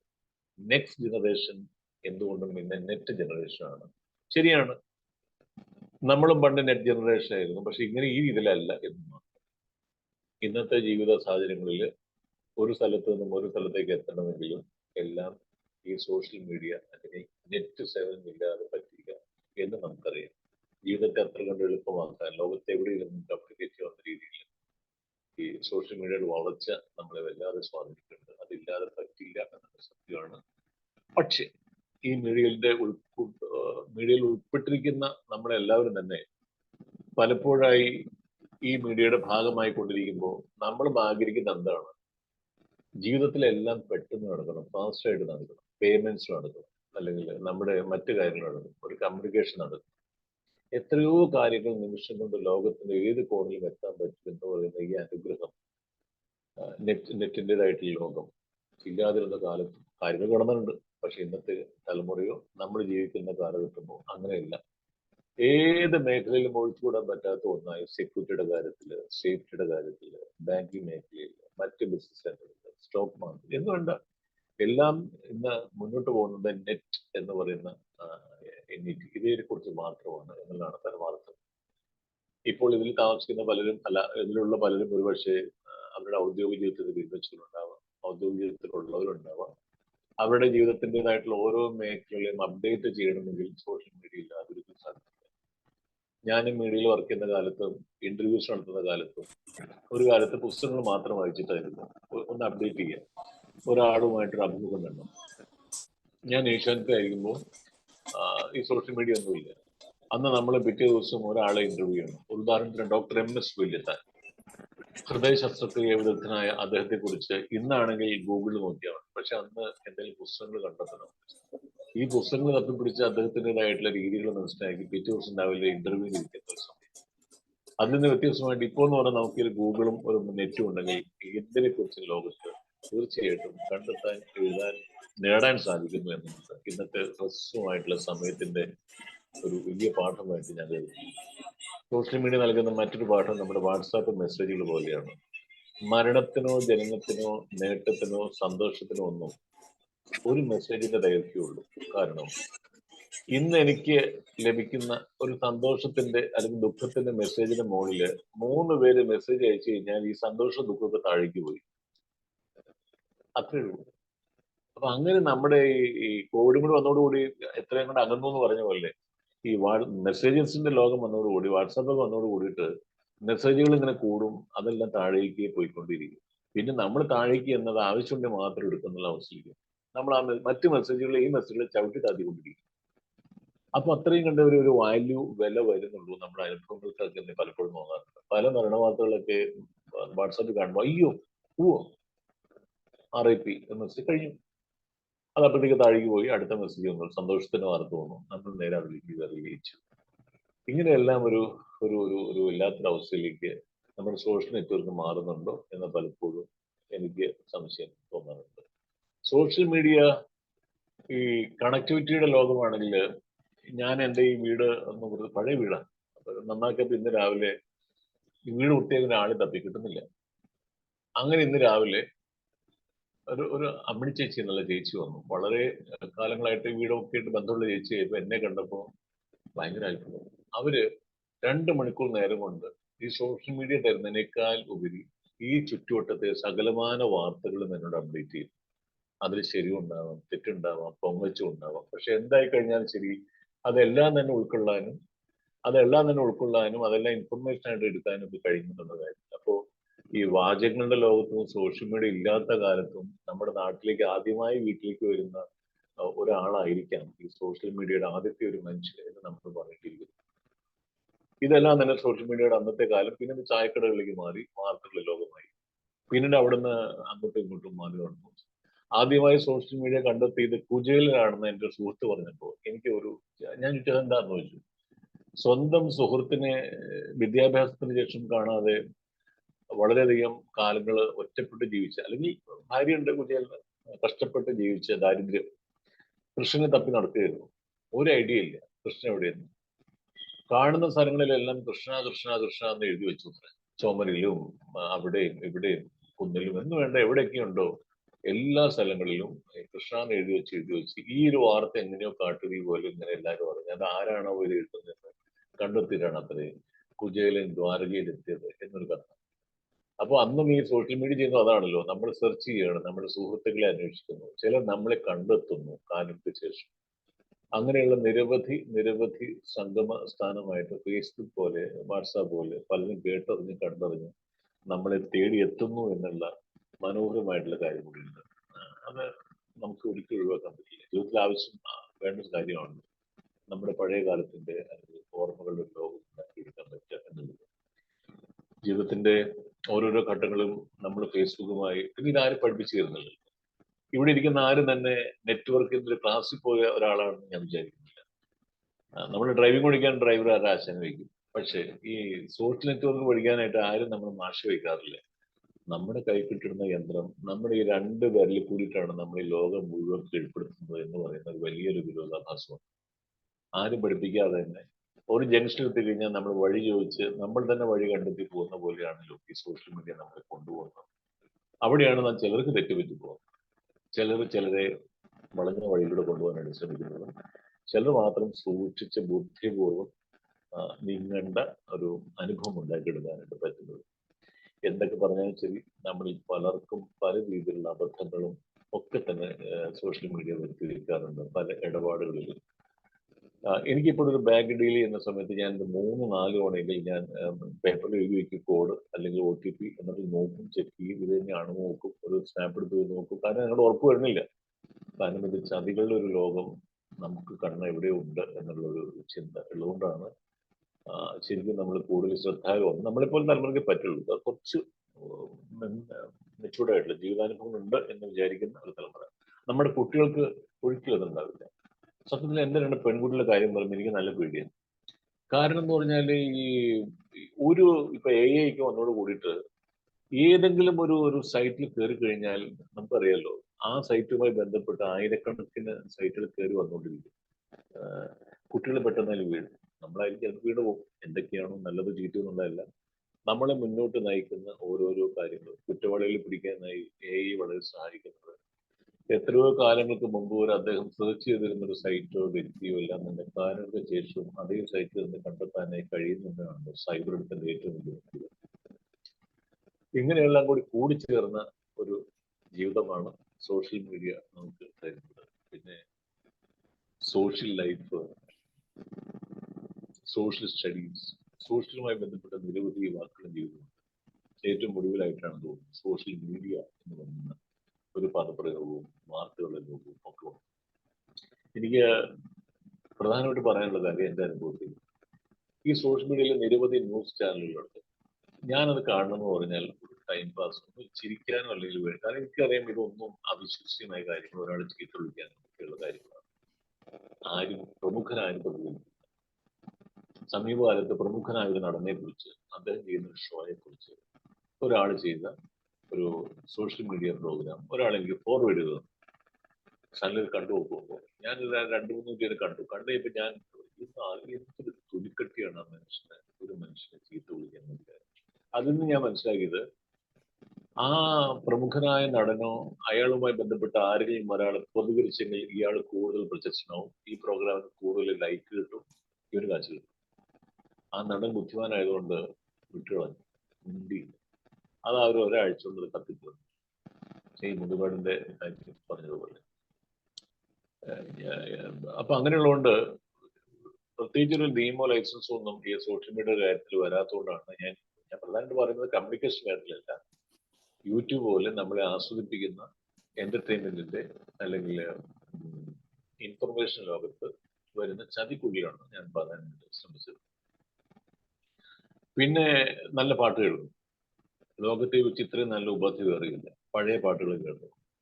തീർച്ചയായിട്ടും യൂട്യൂബിൽ ഏതെങ്കിലും ഒരു പാട്ട് അടിച്ച പോലെ സുഖമായിട്ടിരുന്നില്ല. ഞാൻ കർണാടക സംഗീതം ഇഷ്ടപ്പെടുന്ന ആളാണ്. എനിക്ക് ഇഷ്ടപ്പെട്ട കച്ചേരി രാത്രി കേൾക്കണം, ഇഷ്ടപ്പെട്ട രാഗം കേൾക്കണമെങ്കിൽ സോഷ്യൽ മീഡിയ ആശ്രയിക്കാൻ വയ്യ. സോഷ്യൽ മീഡിയയിലേക്ക് കയറി കഴിഞ്ഞാൽ നമ്മളെ കാത്തിരിക്കുന്ന നിരവധി ഉണ്ട്. അതെല്ലാം തന്നെ എൻ്റെ ജീവിതത്തിന്റെ സംസ്കാരത്തിന്റെ ഭാഗമായിട്ട് ഞാൻ എൻ്റെ മക്കളുടെ രാത്രി കേൾക്കുമ്പോൾ 1-2 നല്ല പാട്ടുകൾ കേൾപ്പിച്ചു കൊടുക്കാൻ ആഗ്രഹിച്ചു കഴിഞ്ഞാൽ അവർക്ക് രാത്രി നന്നായിട്ട് ഉറങ്ങാൻ സാധിക്കും.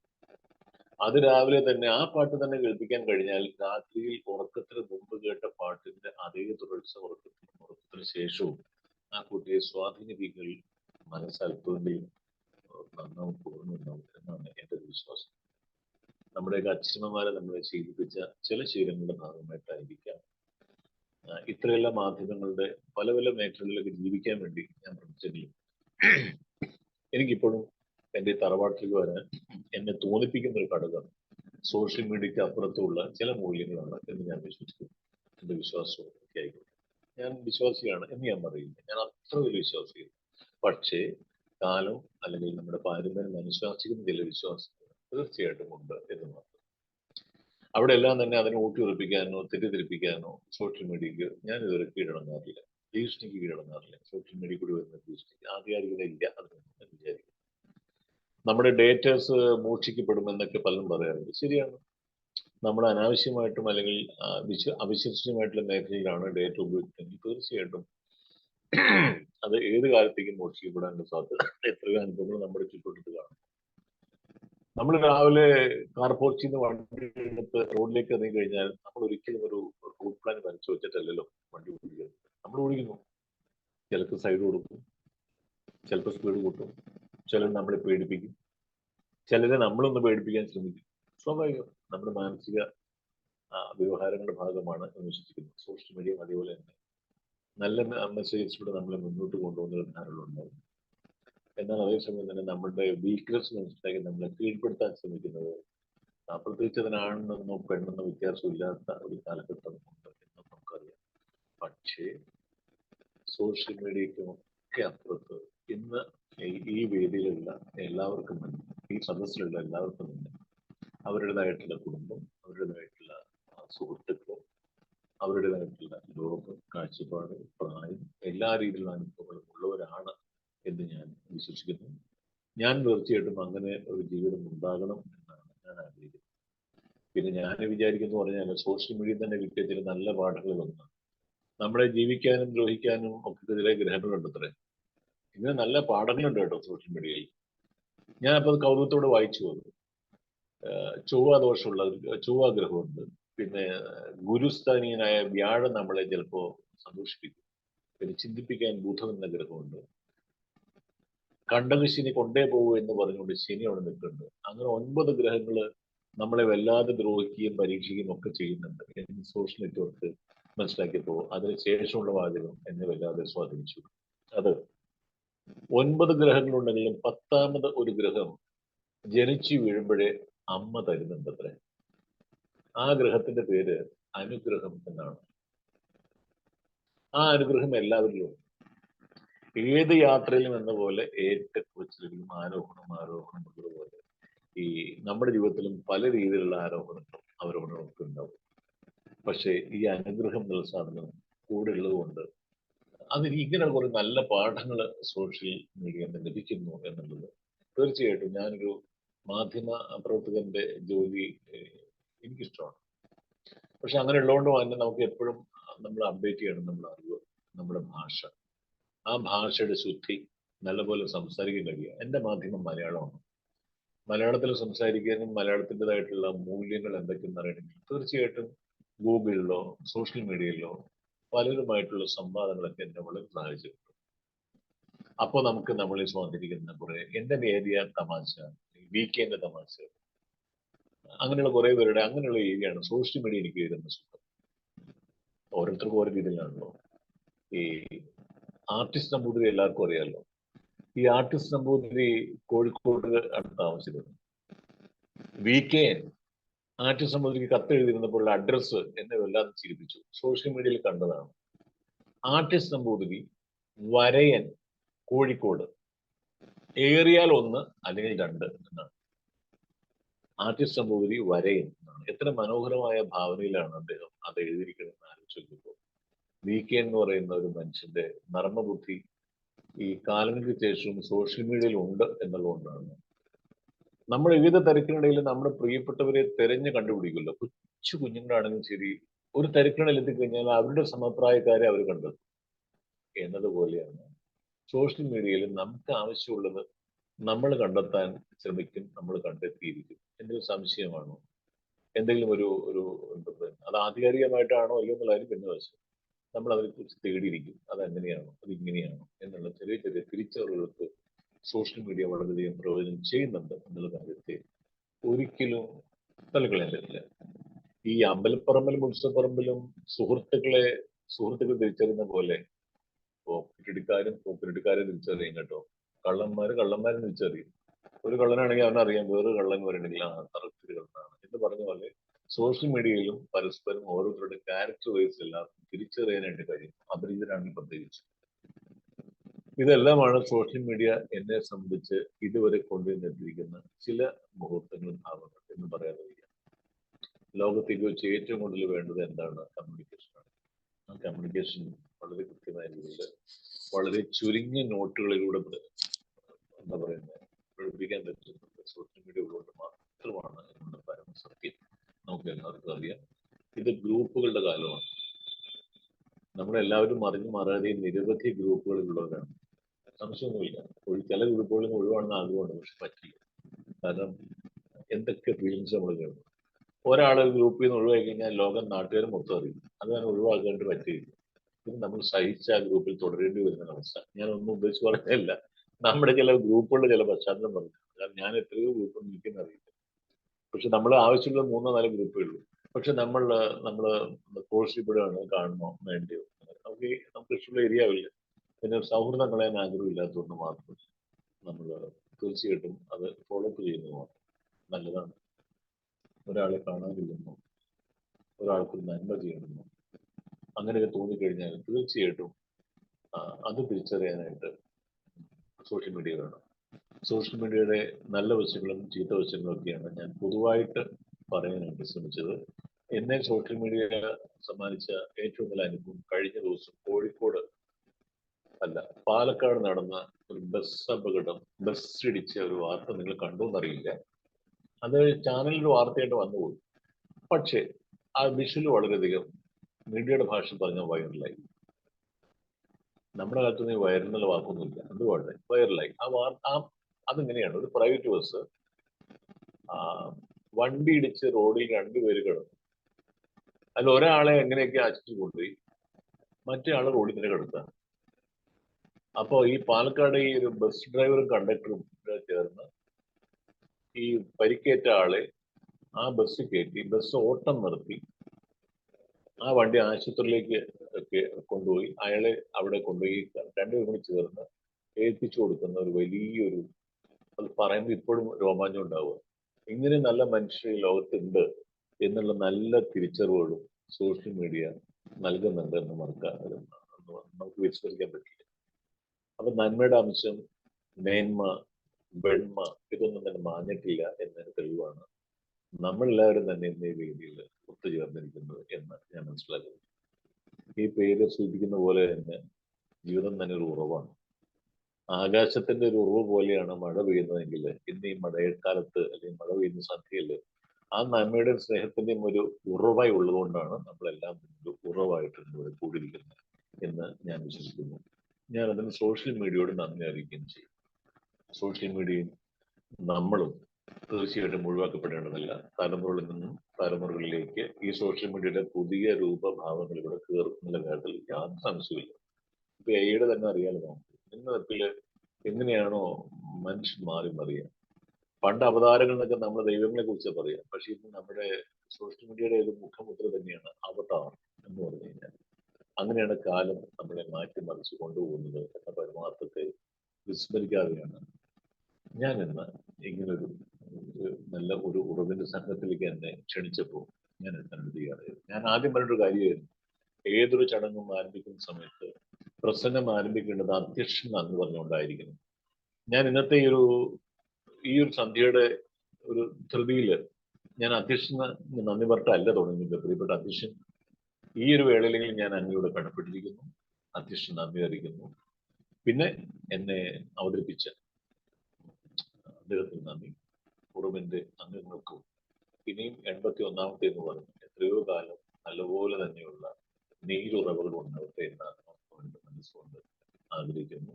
ഇതിൽ പങ്കാളിയാകാൻ കഴിഞ്ഞാൽ എന്നെ വിളിച്ചതിലുള്ള സന്തോഷം സാറിനോട് ഞാൻ അറിയിക്കുകയാണ്. സാറേ, താങ്ക് യു വെരി മച്ച്. ഇതിന് വഴിവെച്ചതും പറഞ്ഞതുപോലെ ഒരു താവുക്കൂട്ട് എന്ന് പറയുന്ന നല്ലൊരു സംഘത്തിന്റെ ഇടയിലേക്ക് എത്തിയപ്പോഴാണ് ഇങ്ങനെ പരിചയങ്ങളാണല്ലോ നമ്മളെ മുന്നോട്ട് നയിക്കുന്നത്. പല പല ബന്ധങ്ങളാണ് നമ്മളെ മുന്നോട്ട് കൊണ്ടുപോകുന്ന ഏറ്റവും വലിയ കണ്ണുകൾ. ഞാൻ അത് വിശ്വസിക്കുന്നതാണ്. അതിന് സോഷ്യൽ മീഡിയയുടെ ആവശ്യം എനിക്ക് ഉണ്ടായിട്ടില്ല. Your voice is your identity card, English പറയുന്ന പോലെ. ശബ്ദത്തിന് കട്ടിയൊന്നുമില്ല. നമ്മൾ ഇടപെടുന്ന, സംസാരിക്കുന്ന, ബന്ധപ്പെടുന്ന രീതിയായിരിക്കാം പിന്നീട് ആ സൗഹൃദം ഒരു വിസിറ്റിംഗ് കാർഡിനപ്പുറത്ത് നമ്മളെ ചേർത്ത് നടത്തുന്നത് എന്ന് ഞാൻ വിചാരിക്കുന്നു.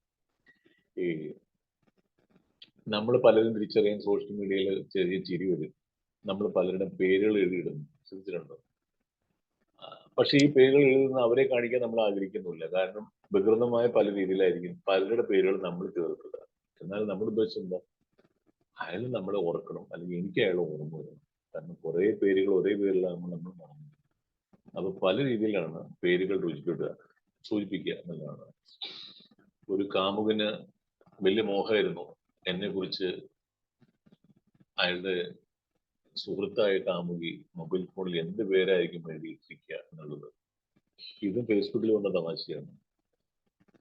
റീചാർജ് ചേട്ടൻ നമ്പർ 1, റീചാർജ് ചേട്ടൻ നമ്പർ 2 എന്നാണ് പേര് രേഖപ്പെടുത്തിയിരിക്കുന്നത്. പുതിയ മാറിപ്പോയതാണ്. അതുകൊണ്ടാണ് ഇങ്ങനെയുള്ള നിർദോഷങ്ങളായ തമാശകളും നമ്മുടെ സോഷ്യൽ മീഡിയയിൽ ധാരാളം സംഭവിക്കുന്നു. പൊളിറ്റിക്സുമായി ബന്ധപ്പെട്ട് ഞാൻ പറഞ്ഞിട്ട കാര്യമില്ല. ഇനി വരാനിരിക്കുകയാണ് ട്രോളുകളുടെ ഒരു പെരുമഴക്കാലം. കാരണം ഇലക്ഷൻ റിസൾട്ട് വരാൻ പോകും. ചിരിക്കാനും ചിന്തിപ്പിക്കാനും നിരവധി വിഷയങ്ങളുണ്ടാവും. പിന്നെ നമ്മുടെയൊക്കെ ആഗ്രഹം എന്താ? ഞാൻ മുമ്പേ പറഞ്ഞല്ലോ, ചീരയുടെ കാട്ടിൽ ലുബ്ധ എന്ന് പറഞ്ഞില്ലേ? ശരിയാണ്. നമ്മളെ ആരും കാണാതെങ്കിലും ചിരിക്കാനായി പ്രേരിപ്പിക്കുന്ന നിരവധി മുഹൂർത്തങ്ങൾ സമ്മാനിക്കുന്ന ഒരു മാധ്യമം എന്ന രീതിയിലാണ് ശരിക്കും സോഷ്യൽ മീഡിയ എന്നെ സംബന്ധിച്ച് നിരവധി പാഠങ്ങൾ നൽകുന്നത്. അപ്പോഴും ഉള്ളിൻ്റെ ഉള്ളിൽ എപ്പോഴോ എങ്ങനെയോ ഒരു സമദൂര സിദ്ധാന്തം കാത്തു സൂക്ഷിക്കുകയും ചെയ്യും. കാരണം മീഡിയ പേഴ്സണാണ്.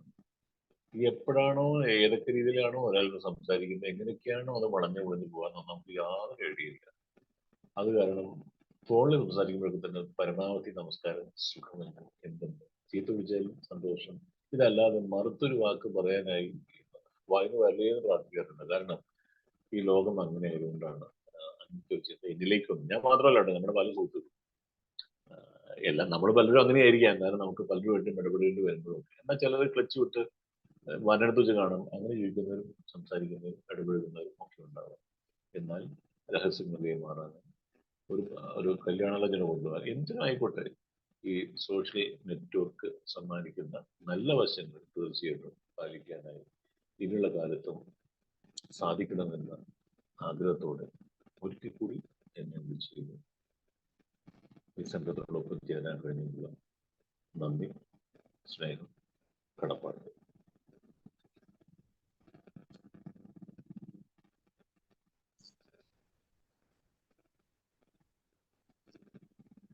Thank you sir. വളരെ നല്ലൊരു സെഷൻ ആയിരുന്നു. ആദ്യം തന്നെ എടുത്ത് പറയേണ്ടത് സാറിന്റെ ശബ്ദ ഗാംഭീര്യം തന്നെയാണ്. അത് പറയാതെ പറ്റില്ല. പിന്നെ സോഷ്യൽ മീഡിയയും നമ്മളെന്നുള്ളൊരു ടോപ്പിക്കാണ് സാറിന്റെ ഇന്നത്തെ വിഷയം. അത് വളരെ ഒരു തന്മയ ഭാവത്തോടു കൂടെ തന്നെ അവതരിപ്പിച്ച് ഒരു സാധാരണ മനുഷ്യന്റെ ജീവിതത്തിൽ എന്നും നടക്കുന്ന കാര്യങ്ങൾ സാധാരണ രീതിക്ക് പറഞ്ഞ്, പക്ഷെ അതിന്റെ ഒരുപാട് കാമ്പ് ഉൾക്കൊള്ളാനും സാധിച്ചു ഇന്നത്തെ സെഷനില്. നമ്മളെല്ലാവരും തന്നെ എല്ലാ ദിവസവും അനുഭവിക്കുന്ന കാര്യങ്ങളാണ് സാർ പറഞ്ഞത്. അപ്പൊ സോഷ്യൽ മീഡിയ എങ്ങനെ ഉപയോഗിക്കണം എന്ന് തീരുമാനിക്കേണ്ടത് നമ്മളാണ് എന്നുള്ളൊരു ഉൾക്കാഴ്ച ഇതിലൂടെ കിട്ടി. Thank you so much. ഇനി കുറച്ച് നേരം ഡിസ്കഷനുള്ള സമയമാവുമെന്ന് തോന്നുന്നു. ആൾക്കാർ എന്തെങ്കിലും ഡിസ്കസ് അബൌട്ട് സോഷ്യൽ മീഡിയ ഉണ്ടെങ്കിൽ നമുക്ക് അതിനു വേണ്ടി ഒരു 5 minutes ഉപയോഗിക്കാമെന്നാണ് എനിക്ക് തോന്നുന്നത്.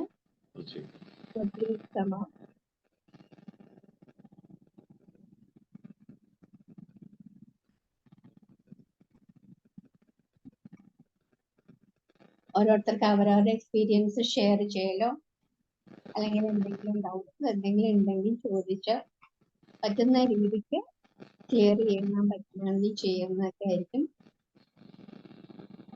അപ്പോൾ ഇതിലുള്ള ഓരോ മെമ്പേഴ്സും ഒന്ന് ഓപ്പൺ ചെയ്ത് സംസാരിക്കും.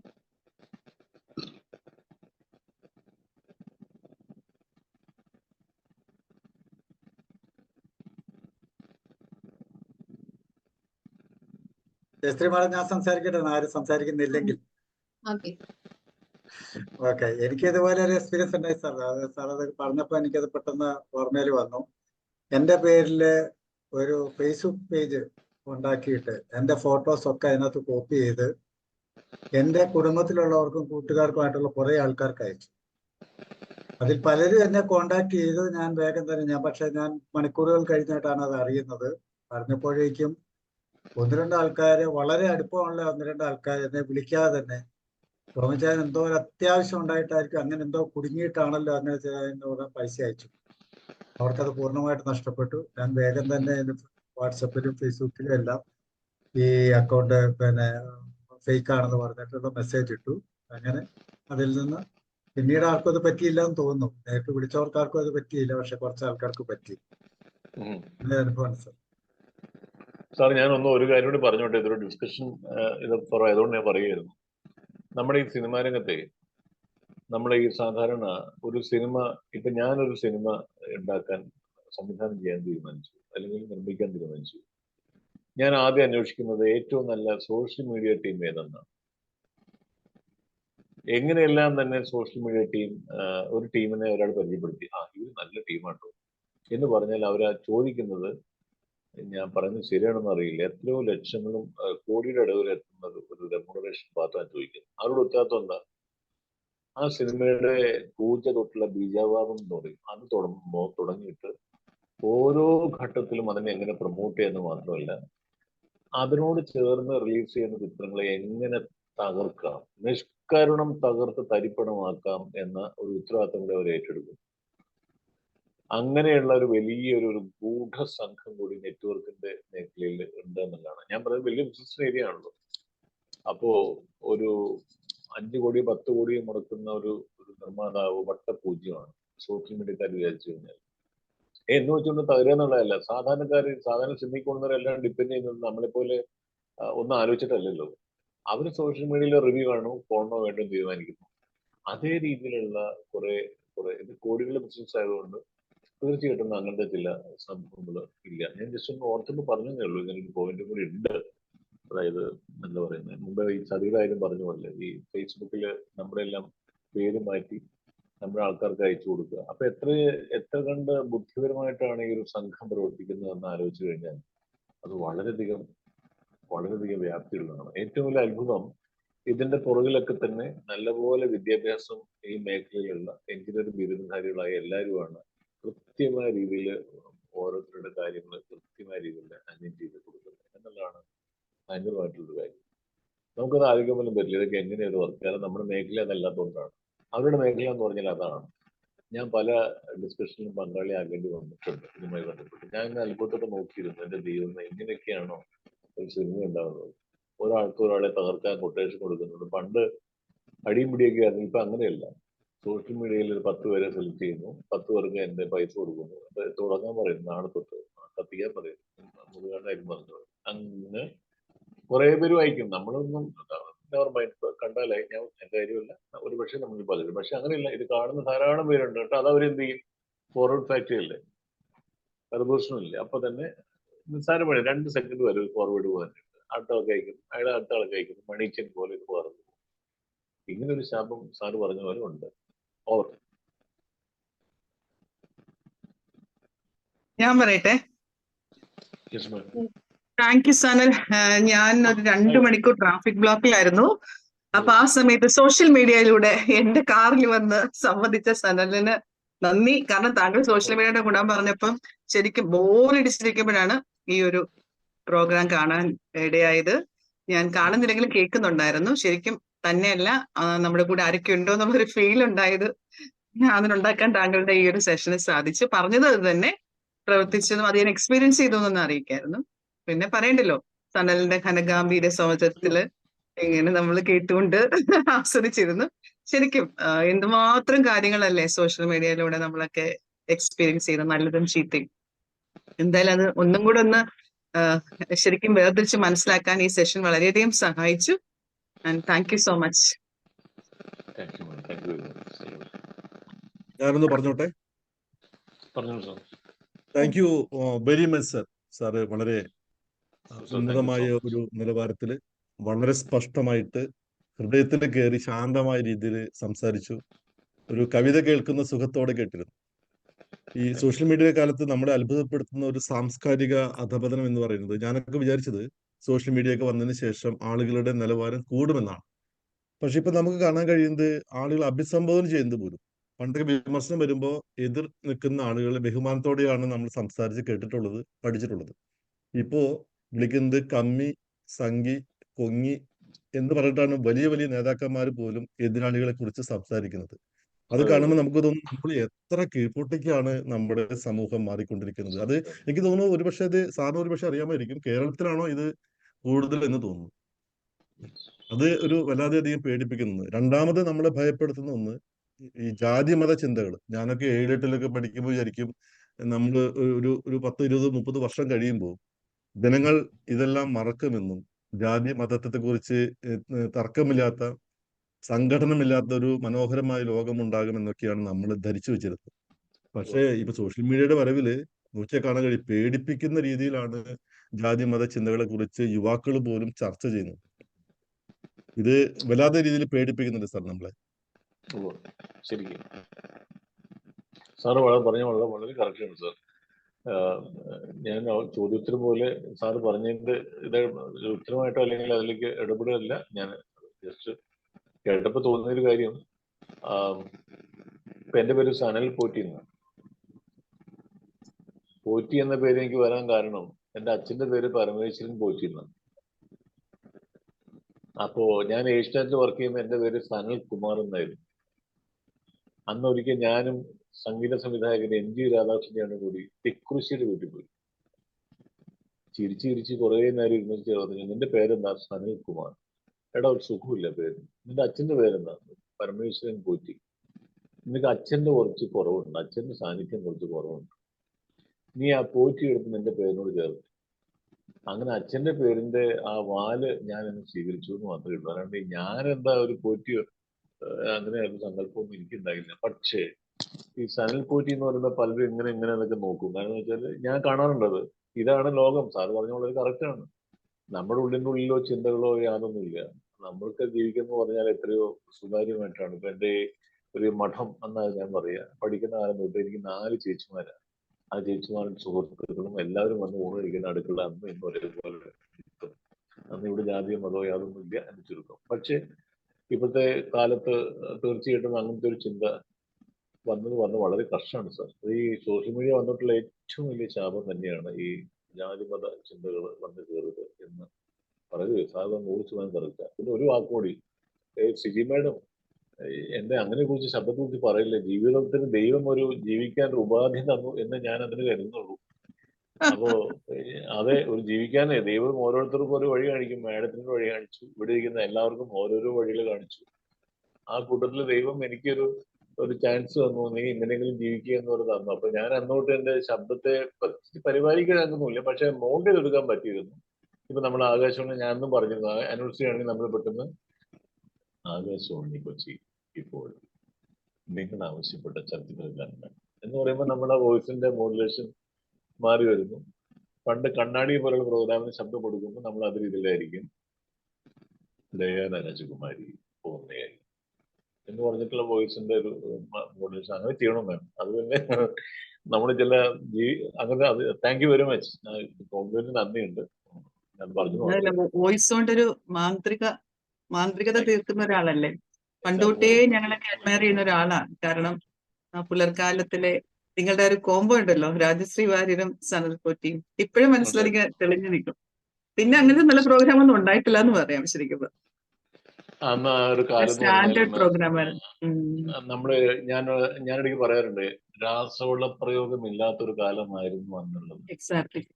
നമ്മുടെ ജീവിതത്തിലും ചിന്തയിലും വിശ്വാസങ്ങളിലും കഴിക്കുന്ന ഭക്ഷണത്തിലും കേൾക്കുന്ന പാട്ടിലും കൊടുക്കുന്ന ഷെയ്ക്കാനിലും ഒക്കെ തന്നെ രാസവള പ്രയോഗം ഉണ്ടായിരുന്നില്ല. പിന്നീടാണ് ജീവിതത്തിലേക്ക് ഈ രാസവള പ്രയോഗം വന്ന ഒരു ജീവിതം വന്നത് എന്തിലും ഏതിലും. അപ്പൊ സ്വാഭാവികമായിട്ട് നമ്മുടെ ജീവിതചര്യയിലും ഒക്കെ തന്നെ ഈ ഒരു പ്രയോഗം ഉണ്ടായി. നമ്മുടെ പെരിയാറിൽ സംഭവിച്ചതുപോലെ. Thank you.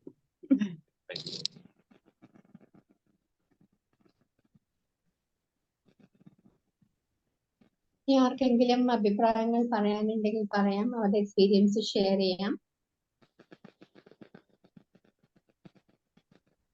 ഹലോ സാറേ.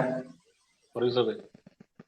സാറ് വളരെ സിമ്പിളായിട്ട് ഒരുപാട് കാര്യങ്ങൾ സാറ് പറഞ്ഞു തന്നു. സാറ് പറഞ്ഞൊരു വാക്ക് ഞാൻ എപ്പോഴും ശ്രദ്ധിക്കുകയാണ്, ഇൻഫർമേഷൻ ആണ്, ഒരിക്കലും കൺഫർമേഷൻ അല്ല എന്ന് പറഞ്ഞതും. അതുപോലെ തന്നെ മുതുകാടിനെ പോലുള്ളൊരു വ്യക്തിയെ ഇത്രമാത്രം സോഷ്യൽ മീഡിയ ആ ഒരു നല്ല മനുഷ്യനെ തേച്ചൊട്ടിച്ചത്. കാരണം ഞാൻ കഴിഞ്ഞ ദിവസം നമ്മുടെ ഒരു മീറ്റിംഗ് ഉണ്ടായപ്പോൾ അവിടെ വെച്ച് പോലും ഞാൻ മുതുകാടിന്റെ ഒരു കാര്യം പറഞ്ഞുതരാം. അവിടുന്ന് വിദ്യാസമ്പന്നനായ 1-2 വ്യക്തികൾ തന്നെയാണ് എന്റെ നേരെ അയാളുടെ കാര്യം പറയണ്ട എന്ന് പറഞ്ഞത്. അയാൾ പ്രവർത്തിച്ച് അയാൾ കാണിച്ചു കൊടുത്ത ഈ ഡിസബിലിറ്റിയുള്ള കുട്ടികളെ ഇത്രമാത്രം ചെയ്ത് ഇത്രമാത്രം ഉയരങ്ങളിലെത്തിച്ച അയാളുടെ ജീവിതം പോലും മാറ്റിവെച്ച് ചെയ്ത് ആ മനുഷ്യനെ കുറിച്ച് പറഞ്ഞപ്പോ, സത്യം പറഞ്ഞപ്പോ സാറ് ഒരു ഇൻഫർമേഷൻ തന്നപ്പോ വല്ലാത്തൊരു ഫീലിംഗ് ആണ് നമുക്ക് ഉണ്ടായത്. സർ കൂടുതലായിട്ടൊന്നും പറയുന്നില്ല. Sir thank you so much. Okay sir.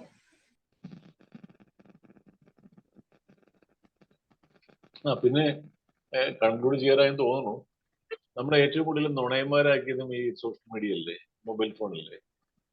ഒന്ന് ആലോചിച്ച് നോക്കൂ, ഇന്നത്തെ ദിവസം ഞാൻ എത്ര പേരുടെ നുണ പറഞ്ഞെന്ന് എനിക്കെന്നെ അറിയില്ല.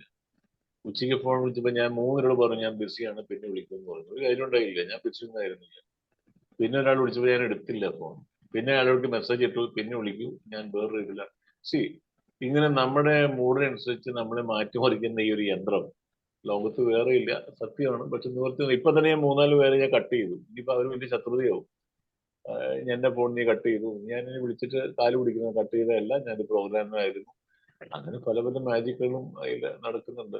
സാർ, പിന്നെ ഞാൻ ഒറ്റ കാര്യം പറഞ്ഞോട്ടെ, ഈ മുതുകാടിന്റെ കാര്യത്തിൽ സാർ പറഞ്ഞുകൊണ്ട് ഞാൻ പറയുമായിരുന്നു, അത് വേറൊന്നുമല്ല.